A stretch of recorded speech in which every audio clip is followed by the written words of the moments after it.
新闻一开始，先关心成立湖口一栋义工的宿舍，早起7点火火烧。虽然火是真紧的拍花，不过消防的分队长伫咧救人的过程当中，昏倒伫咧2楼的楼梯口，无喘气也无心跳，送医救援是救无倒来，不幸来殉职。2楼的窗仔门乌烟一直闻出来，新竹湖口这个义工宿舍，透早7点外发生火灾，消防接到通报了后，随赶去现场抢救。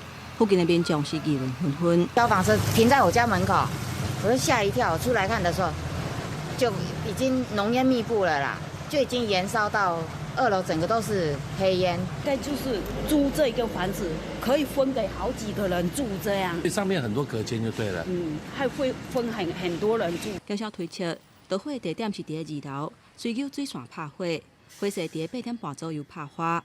不过，分队长尤尚华救出掉伫内底的民众了后，所叫乌烟砸着伤昏去。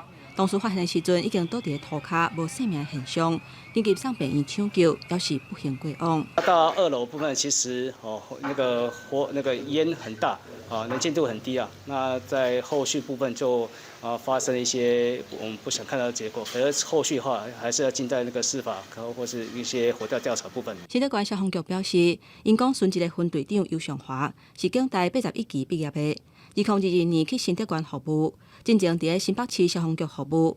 去新竹县了后，接第1大队分队长，了后接新港分队长。因若即届导火原因甲调事的责任，也会等检方甲火调人员调查厘清。记者综合报道。